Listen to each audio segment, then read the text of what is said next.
آج بنگلور کی مسجد کے ایک امام صاحب سے میری بات ہوئی جو میرے دوست بھی ہیں۔ انہوں نے کہا کہ وہ ایک مسجد میں 8 سال سے امامت کرتے تھے، خطابت پلس مؤذن بھی وہی تھے، مدرسہ بھی پڑھاتے تھے، ساری خدمات بڑی دل سے کر رہے تھے۔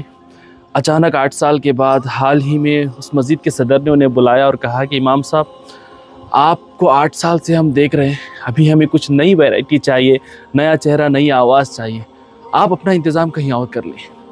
امام صاحب نے کہا کہ ان کے دل پر ایک قیامت سی لوٹی۔ انہوں نے صدر سے کہا کہ صدر صاحب یہاں پہ میرے بچے اسکول میں پڑھ رہی ہیں، محلے میں سیٹ ہو چکا ہوں، 8 سال کا عرصہ کوئی چھوٹا نہیں ہوتا ناظرین۔ انہوں نے کہا کہ میرے بچے کہاں جائیں گے، کہاں پہ پڑھیں گے، میں اچانک گھر کا انتظام کیسے کروں، کہاں جاؤں، مجھے تھوڑی مہلت تو دیں۔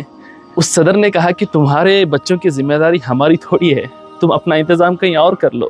بھئی بنا کسی بات کے، بنا کسی مسئلے کے امام صاحب کو بس اپنے من سے نکال دیا گیا۔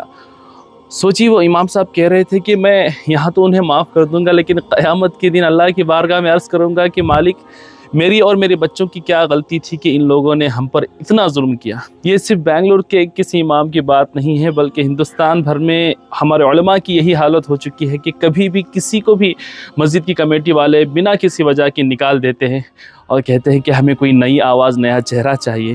سوچئے ان کے بچوں کا کیا ہوگا، کیا ان کی فیملی نہیں ہے، کیا انہیں آپ کی طرح جینے کا حق نہیں ہے؟ بتائیے، ایک محلے سے شفٹ ہونا، ان کے بچوں کی اسکول شفٹ کرنا، اس چھوٹی سی کمائی میں بتا رہے تھے کہ صرف 10-11 ہزار کی تنخواہ تھی، جس میں بنگلور جیسے شہر میں وہ اپنی پوری فیملی کا گزارا اس 10-11 ہزار روپے میں کر رہے تھے۔ یہ بڑے افسوس کی بات ہے کہ ہماری قوم کہاں جا رہی ہے۔ ہمارے قوم کے صحیح معنوں میں جو لیڈرز ہیں، جو قائد ہیں، وہ ہمارے علماء ہیں۔ انہی کی قدر نہ کریں گے اور روتے ہیں کہ بھائی مسلمانوں پہ ظلم ہو رہا ہے، کہیں اس کی وجہ ہم ہی تو نہیں۔ یہ چیزیں بند ہونی چاہیے، علماء پر اس طریقے کا ظلم بند ہونا چاہیے۔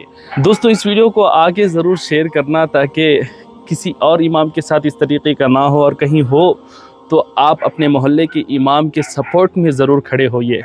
جب تک کہ اس کی صحیح غلطی نہ ہو تب تک اس طریقے کی حرکت کرنا بالکل درست نہیں ہے۔